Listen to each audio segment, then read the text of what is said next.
Hi, everyone, and welcome to the Dance Teacher Pep Talk. I am your host, Amanda, and I am so glad you are here. This is a space for dance teachers and anyone interested in teaching dance who is looking for motivation and fresh ideas. As teachers, we spend our days motivating and giving pep talks to our students, and now this podcast is a pep talk just for you. We hope that it helps to ignite new ideas and even work through some deep dance-related thoughts before you head into the studio. Thank you for your support, and now let's get into today's episode. Hi, everybody, and welcome to today's episode of Dance Teacher Pep Talk.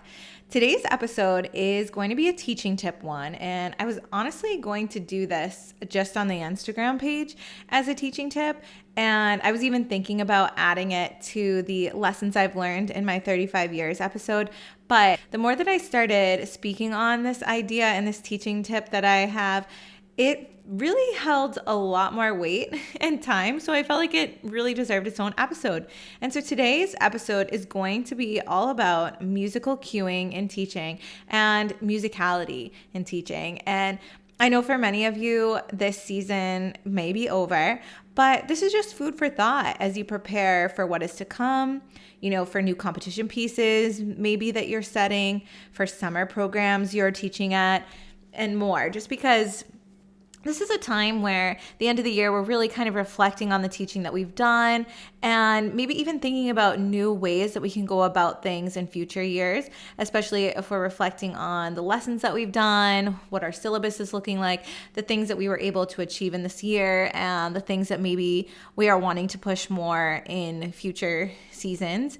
And so this is just, like I said, food for thought, and it really deserved its own episode space. So I honestly, this particular tool, I didn't even think that this was specifically a tool in my teaching because I just did it. It was something that I've always done from day one of my teaching to now.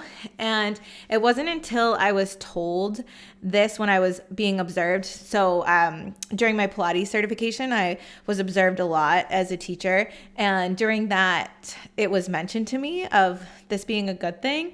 So I feel as dance teachers, some of us naturally do this, but some of us may in a way, need practice or like a way of building the muscle of this in a way, if we were to call it that. But today's tip, like I said, is all about how to be musical in your teaching and your cueing.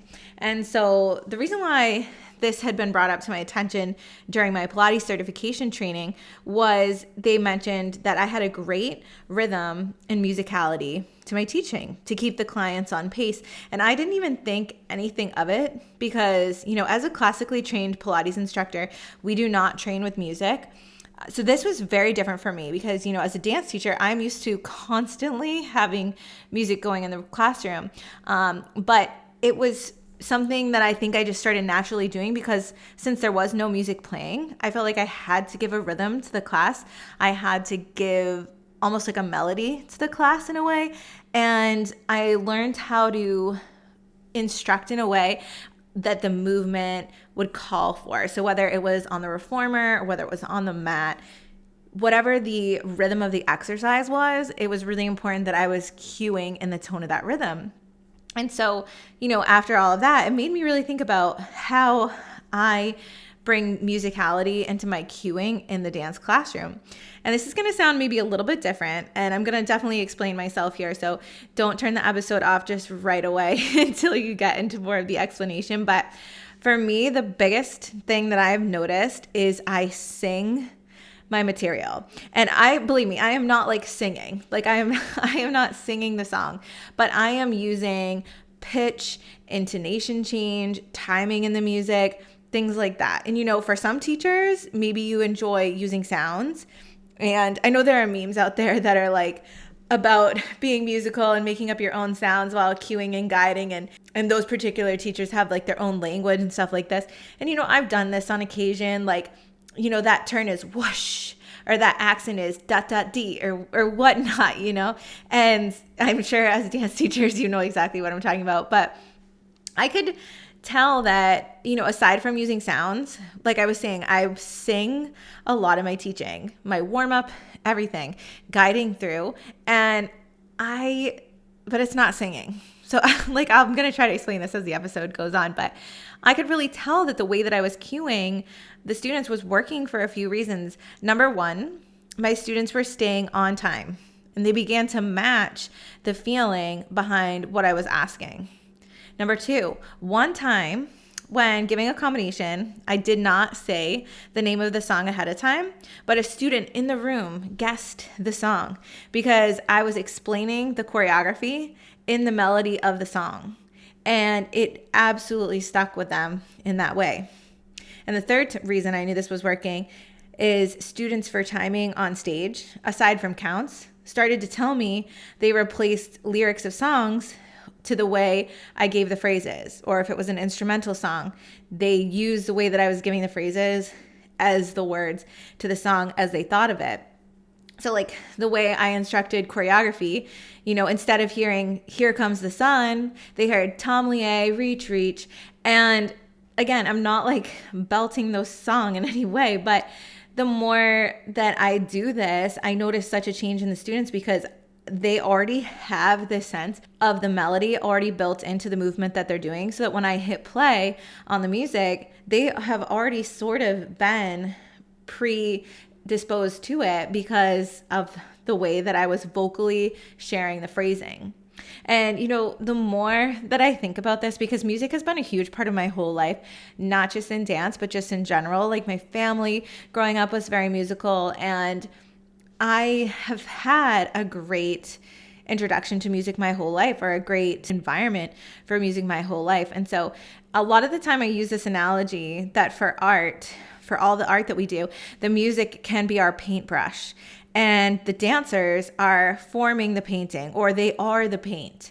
And so because of that, if you think of that, the paintbrush and the paint, or the paintbrush and the product, the two really need to have a relationship together. They need to be able to find cohesion. And for that reason, I feel musicality is hugely important. And I think it's so important within our classes to dive deeply into it. And cueing musically is just one aspect of it, but there's other aspects of it as well. Something that I think about a lot is technique is technique and skills are skills. And that is all very important. But performance is dance. We learn all the technique. We create a strong foundation for our performing. But for our stage work, for the sharing of the art, that is really the performance aspect. And if we're performing to music most of the time, that musicality is a huge part of it. Over on Dance Teacher Pep Talk Instagram, I've shared some tips throughout the season on musicality, but they are just so important to revisit because in a day of classes, a lot of the time, especially for our technique classes, we are really trying to get through the skills. We're getting through the skills work that we're doing, but maybe we could try incorporating musicality into our skills work, adding performance to our bar series, adding musicality. So it's not just the technical elements that we're going through, but we're preparing for performance. We are preparing for that stage. Really the performance is the product of all the work that we're learning, all the hard work that we're putting into it. And a large part of what is going to make a performance stand out is when the dancers are really cohesive with the music, if you're dancing with music. I just think it is such a very important relationship to connect with. And I do feel strongly that students that are well-versed in a variety of music, they have a step up in dance, as well. I've really noticed this because the more types of music they're exposed to, a lot of the time, those are the dancers who display, to me, a stronger sense of musicality. So these might be dancers, they listen to a type of music with their parents. Maybe they listen to a type of music in class. They listen to a type of music with friends. But the dance classroom is a great place that even if they don't have a large exposure to music, that you can be that for them. We can create the space where we are using different types of music. So asking yourselves, in a jazz class, can we use instrumental music, blues? Can we use techno, pop, etc.? All within that one subject matter. Can we vary more so that our ears are exposed to more and so that our bodies are feeling and taking in more with this musicality?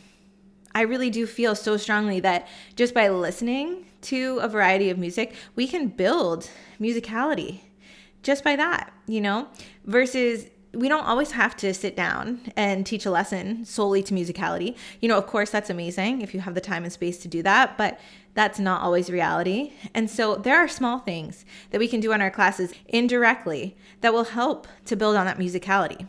So even if it is a technique focused class and you're saying, I don't have time to really work on the musicality aspect of it, just play some different songs within that class. For this progression, we're going to use this instrumental song. And then next progression, I'm using techno or whatever it is. And really just using it that way. We don't have to go through every single element of musicality, but just by listening and playing a variety, I think is a huge, huge help. So whether you are trying on musical cueing in your teaching and just giving that an idea or giving that a thought by providing rhythm and melody for the phrases that you're setting, connecting it to the music and preparation for your dancers to hear and to feel the music through, or if you are just trying to bring a variety of music to your classroom, I feel that this is so helpful in building musicality. And I think it can be such a great transition too from what we're learning in the classroom to what we're doing on the stage, because like I said, it's not just the technique that is being learned, but how to perform and how to carry that performance with our presence, with our musicality, with the connection to the music that is such a huge instrument to the movement that we're doing and showing. I hope that today's episode's teaching tip is helpful to you. I hope it has you thinking on teaching in a different way and providing you with some different things you can try in your classroom. And even if you're not in the studio right now, maybe saving this episode for future so that as you're preparing for upcoming lessons or upcoming classes, you may try this as a little exercise for yourself, whether it's cueing or bringing in variety of music. So thank you all again so much. And don't forget to follow us on Instagram at Dance Teacher Pep Talk, where I include other teaching tips and more. So have a wonderful rest of your week, everybody. And thank you again for listening.